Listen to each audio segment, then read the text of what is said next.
Good morning, Mr. Miller. I was wondering if I could have a sick leave today. I apologize for the short notice, but I'm currently experiencing a high fever of 103 degrees Fahrenheit. I have tried to get out of bed, but I am too weak and dizzy. I seriously don't want to come to work and risk spreading my illness to others. I've already contacted my doctor and they've advised me to stay at home and rest. Hazel, I'm concerned that you're not taking the upcoming meeting with our key business partners seriously. This is a critical meeting, and your absence would be a major setback. Yes, I'm very well aware of that, Mr. Miller.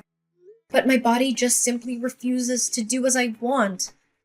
No, but you and Mr. Jones from our parent company, Evergreen Corp, will be discussing a new project that involves building a $1 million hospital for the elderly.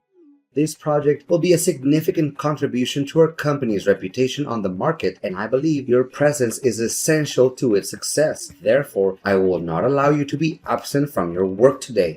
Mr. Miller, I understand that you are concerned about my upcoming meeting with Mr. Jones, but I am afraid that I am not physically able to attend. I am completely exhausted, and I cannot even lift my fingers.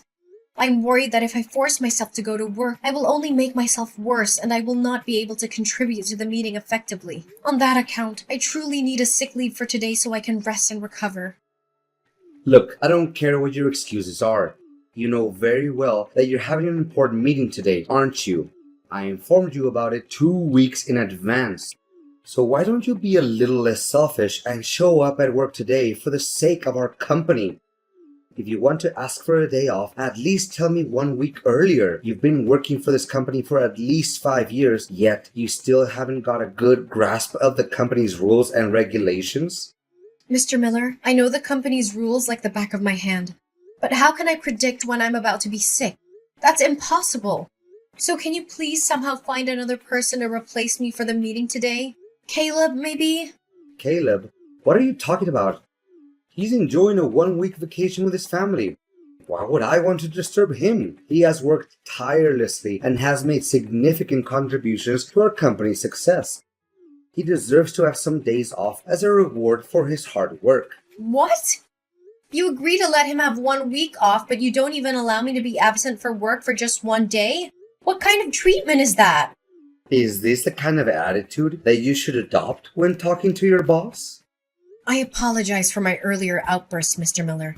I didn't mean it. I just feel like I'm being treated a little unfairly compared to Caleb as we both work as project coordinators, that's all. Honestly, I've been devoting my time and effort to the company just as much as Caleb has. I think it's not too much to ask for a day off from work once in a while. I know it's on short notice, but being sick is something that's difficult to control. Oh, you think that's unfair? Well, welcome to the real world where nothing is fair. You have a responsibility to your job, and you can't just simply shirk that responsibility by suddenly saying that you're sick.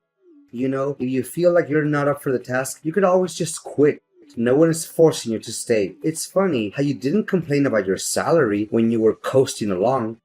But now that you're actually expected to do some work, you're suddenly complaining? Mr. Miller, you're misunderstanding my point.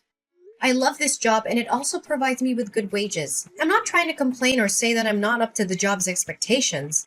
I'm just simply asking for a day off because I'm literally not good enough to work today. Fine, you want a sick leave for today? You can have it. But remember to submit your request for sick leave tomorrow when you come to the office along with your resignation letter. If you don't, I'll compose a termination letter and send it to you personally. Mr. Miller, are you threatening to give me the sack just because I'm requesting a day off? I'm curious as to why you're treating me in this manner. I'm certain you're aware that your actions are in violation of employment law. Well, I'm not threatening anyone. As your employer, I can say that you don't have any respect for your superior and you don't fulfill the requirements of this job. If we fail to enter into a contract with Evergreen Corp today because of your recklessness, it would make more than enough reason for you to be dismissed. The choice is all yours. I'm not forcing you to do anything. Please, Mr. Miller, there must be another way to carry out the meeting without me having to show up. Can you please take the call, Mr. Miller?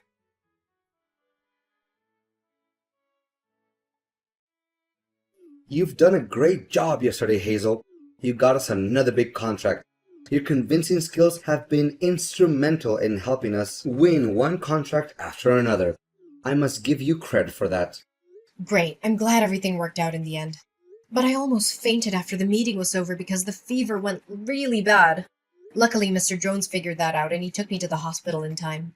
I hope that you realize it could be a life-threatening situation, Mr. Miller. Oh, come on, don't be such a drama queen. The fact is, you're still well and alive, aren't you? If not, you wouldn't be able to stand up, let alone sulk at me like this. Consider it a valuable lesson for your amateurism at work. You're all grown up, stop being childish and unreasonable, and then expect someone to clean after your mess. Please, Mr. Miller, don't get me wrong. I was just defending the legal rights that an employee deserves to have. And I still think that I did deserve to have a day off yesterday due to my high fever. I'm not trying to flatter myself, but I'm even worthy of receiving a bonus for having managed to go to work yesterday despite my sickness. So now you're demanding extra money for fulfilling the job duty that you already get paid for? How entitled of you. You should consider yourself lucky that I didn't dock your pay for today's penalty time. It took you nearly 4 hours to complete a task that should have been done in 2 hours. If I were feeling less merciful, I would have deducted 2 hours worth from your salary. But Mr. Miller, please be mindful of the fact that I ran a fever of almost 103 degrees Fahrenheit yesterday. Nevertheless, you still insisted on me showing up at the workplace today. I mean, I didn't even have time to fully recover from my illness. Oh, please, you're being overdramatic again. Yesterday, you were rushed to the hospital right after the meeting, which means that you had practically the entire daytime yesterday to regain your strength from your meager episode of the vapors. What more do you want, actually? I'm sorry, Mr. Miller, but I don't even have to be a doctor to tell that a 103-degree Fahrenheit fever is a high-grade fever. In fact, I was at my physical limit and I was about to collapse. I'm wondering if there's a way to improve the way I'm being treated, Mr. Miller, especially compared to the benefits that Caleb is receiving. Well, if you're feeling like you're being treated unfairly, I suppose you could always leave. We don't need people who are always complaining. On the other hand, if you would like to stay, I expect to see your face at work tomorrow. But, Mr. Miller... Another thing, I need you to also take on Caleb's workload while he is enjoying his vacation. He won't be able to get his work done on time, so it's important that we pick up the slack. However, please don't use this as an excuse to delay your own deadlines. We need to make sure that everything gets done on time. I beg your pardon, Mr. Miller, but there's no way I'm going to accept covering Caleb's responsibilities on his behalf, because I've learned my lesson from last time. I won't let myself be taken advantage of anymore. I'm going to stand up for myself and my boundaries. Hazel, what are you even talking about? Are you implying that I'm taking advantage of you? Me? You were fully cognizant, T, that your previous statement was a deliberate assault against my person, yet you persisted in making it. Is that the way an employee should be talking with their boss? I don't think so. I think an employee should be respectful and professional even when they disagree with their boss. I'm not saying that I'm not willing to help Caleb again, but I'm not sure if it's worth my time. The last time I helped him, I didn't gain anything from it. In fact, I think it actually hurt my own productivity. And to make matters worse, Caleb even got recognition, praise, and a bonus for what was supposed to be my effort and contribution. Oh, Hazel. I've always seen you as a lazy, complaining employee, but now I'm finding out that you're also incredibly selfish. Well, that's just great.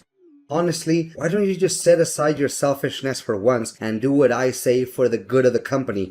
Huh? Mr. Miller, it's simply not true what you just said. It's not like you're doing anything productive anyway.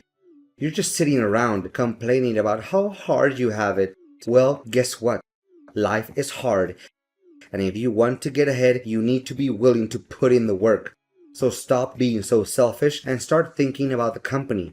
If you don't, you're going to find yourself out on your ear. Mr. Miller, I seriously don't have any clue what you're talking about. I don't claim myself the most hardworking employee in the company, but I'm proud of my achievements and the contributions I've made to the company's growth. That's why I think it's totally not true when you say that I'm just sitting around and not doing anything productive. Look, I'm not going to waste my time arguing back and forth with you. If you're feeling dissatisfied, please pack your things and leave the office by tomorrow. I'd be more than glad not to see you around anymore. To be honest, you're just a blip on the radar and your contributions are negligible. Do you really think that the company will be unable to function without you? But Mr. Miller, please have sympathy for my family's circumstances. I'm a single mother of 2 children. I truly need this job to support my family. I have been with the company for half a decade, and I have worked hard to build my career here. If I quit this job, I'll have to start my career over from scratch, take a low-paying job, and I won't be able to provide for my family anymore. Does any of what you just said have anything to do with me? Don't delude yourself that you're the only person in the world who has a family to support and needs money to get by. Wake up and face reality. Everyone else is dealing with the same issues as you're having right now. So your excuses mean nothing to me. Mr. Miller, I am simply asking for fairness. I'm not asking for special treatment, but I am asking for the same treatment that everyone else receives. I believe that this is a fair request, and I hope that you'll consider it. Fine, whatever you say. I sometimes find myself wondering who is the superior here, you or me? Hazel, are you there? There's something I need to talk to you about. It's urgent. Yes? What is it, Mr. Miller? I'm happy to help you in any way possible. By the way, Mr. Miller, I wanted to take a moment to thank you for taking my words into consideration and giving me more respect for my rights recently. I appreciate your willingness to listen to my concerns and to make changes that have made my work life more enjoyable. Listen, Hazel, I know it's Sunday and you're not supposed to work today. Nevertheless, I have a small request and I expect you to say yes to it. Okay, Mr. Miller, tell me. My mom is not feeling well and I need your help. I'm going on a relaxing trip to Switzerland with my family today, but I can't leave my mom alone at the hospital. Could you please rush to the hospital and help me watch over her? We've planned and paid everything for this trip, so we can't just cancel it. Well, I suppose, but why don't you just hire a caretaker? Come on, it's not like my mom is going to stay at the hospital forever. She'll be staying there only for 1 month, so I don't think it's necessary to hire a caretaker for that. Besides, it also costs a lot of money, and I'm not going to pay that amount.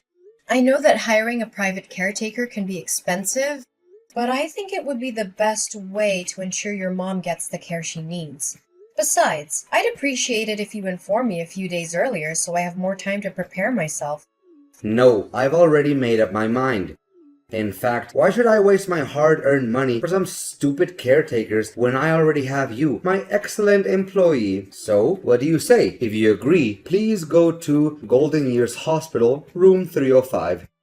Just provide the hospital staff with my mom's name and date of birth, and they'll show you how to get to my mom's room. But, Mr. Miller, I also need to make time for my personal life.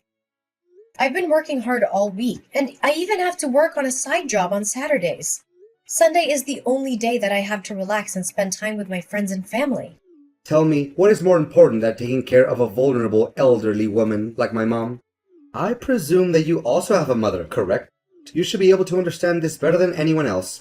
Anyways, I'm not asking you to do it. I'm telling you to. Consider it a way to repay me for the kindness I've shown you at work lately. Wait, you said that your mom's gonna be at the hospital for a whole month? But I also have to work and take care of my family, you know? So how will I find time to handle all of my responsibilities, given that I have to work and take care of my family, and now your mom needs care as well? Can you please find someone else to attend to your mom? I don't care how you do it, just get it done. Keep in mind that taking care of my mom and accomplishing your work are now your top priorities. I may not be at the office, but Caleb is keeping an eye on you.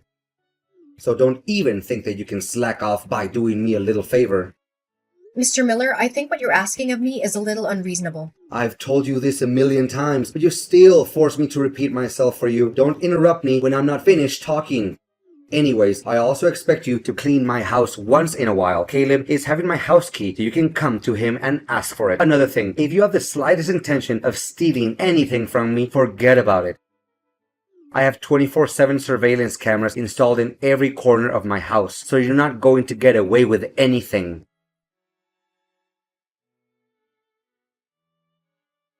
Hazel, you did a really good job at taking care of both my mom and my house while I was gone. My mom was so impressed with your care that she even mistook you for a professional caregiver. Can you believe it? Happy to hear you're pleased with what I did. It's the result of me running back and forth between the hospital and your house every day after work to take care of both your mom and your household chores. Honestly, I didn't have enough time to sleep. I can see that my house has been carefully swept and cleaned as well. The floors and countertops are spotless and the furniture looks polished. Well done. I might even consider hiring you as my family's housekeeper, but only if you're willing to work for free. Just kidding, or am I? Nice joke. Oh, I forgot to ask, how's work? Is everything good? Did you fulfill all of the tasks that I assigned you before I went on my vacation? I figured you did because I didn't receive any text from Caleb. You bet I did. To think about it, it feels kind of strange because not once during my entire trip did anyone from the company text or call me about work. Well, I must have been lucky. You know what, Hazel? That was the most satisfying and relaxing vacation I've ever had for a very long time. I'm feeling so refreshed and I can't wait to get back to work tomorrow morning. Well, about that, Mr. Miller, I have something I want to tell you. What is it that's so difficult to tell? Wait, you and other people at the company are gonna throw me a surprise party tomorrow like you did last time? Well, I really appreciate you guys' thoughts, but you don't have to do it for me. Seriously. I'm just happy to be back at work, and I'd rather just keep things low-key. It's not about that, Mr. Miller. Honestly, I don't know how to put it, but your employment with the company is being terminated, Mr. Miller. What are you saying? You mean that I'm being fired? That's not even possible. I haven't done anything out of line to get myself in trouble. Wait, did you badmouth me to Mr. Jones? That's the only thing I can think of. You're the only one petty enough to do something like that. I knew I couldn't trust people like you. You're all just a bunch of backstabbers. Well, you're half right. I did talk to Mr. Jones about you, but I didn't mean to get you fired. I just told him the truth and nothing but the truth. What truth? You're getting on my nerves. Tell me now. Firstly, don't get me wrong, but I didn't intentionally meet Mr. Jones in person. We accidentally bumped into each other when I was taking care of your mom in the hospital. It turns out that Mr. Jones's mother had fallen ill, so he was spending all his time taking care of her. I must admit, the way he took care of her was truly heartwarming. He was so attentive and loving, and it was clear that he cared deeply for her. I'm sure any mother would be lucky to have a son like him. Hey, can you please cut to the chase? I don't have the time or patience for this nonsense. What did you say about me to Mr. Jones behind my back? Well, as I said, nothing but the truth. I told him that you forced me to go to work when I had a high fever, assigned me all of the work that was meant for your favorite employee, Caleb, and even made me take care of your mother in the hospital. You don't know how shocked Mr. Jones was when he learned that the person I was caring for wasn't my own mother, but it was your mother. How dare you badmouth me like that, you witch? You're gonna pay for what you did to me. To be honest, I didn't want to rat you out, but Mr. Jones insisted on knowing what was going on and what other things you had done to me. I had no choice but to tell him everything. Mr. Jones was so angry at the way you treated me that he decided you were no longer fit to be the director of our company. So that's basically the whole story. No, this can't be happening. You do realize that you just ruined my career and my life, Hazel? You have to take responsibility for what you did. Come and talk to Mr. Jones again. Say that it was just a little misunderstanding between the two of us. That you made up all those lies just to take me down. You know what, Mr. Miller? Or should I call you by your first name? Ryan, right? I did feel sorry for you, and I also thought of helping you clear my name. But alternatively, why should I ever do that? I was simply stating the facts, so I have no reason to feel guilty. You, on the other hand, took advantage of my kindness and made me do all kinds of irrelevant tasks for you without even so much as a thank you. You little... Hazel, my beloved employee, can you please take a moment to calm down and then ask Mr. Jones to reconsider his decision? You already know that my job means everything to me and my family. I told you the same thing last time, Ryan. And what did I get for it from you? A dressing down. Well, this time, you're on your own. I'm not going to keep bailing you out of your messes. Eventually, Mr. Miller, my toxic boss, was fired. I felt a twinge of sympathy for him, but I was also relieved to be free from his reign of terror. Ryan tried to contact me numerous times after he was fired, but I didn't respond to any of his calls or text messages. After all, I didn't make the decision to fire him. Mr. Jones did. Mr. Jones even promoted me to be the developer for the elderly hospital project after being impressed by my skills in taking care of the elderly and my work ethic. That wasn't the only good news for me. Mr. Jones was also appointed as the new director of the company, replacing my old boss, Ryan. I was thrilled with these developments. I knew that I could contribute to the company's success under Mr. Jones's leadership. I was also grateful to him for believing in me and giving me these opportunities. The world of employment can be a scary place, and dealing with a toxic boss is definitely something I would rather forget. However, it has also taught me valuable lessons, such as knowing my worth, speaking up for myself, fighting for my legal rights, and seeking help from others.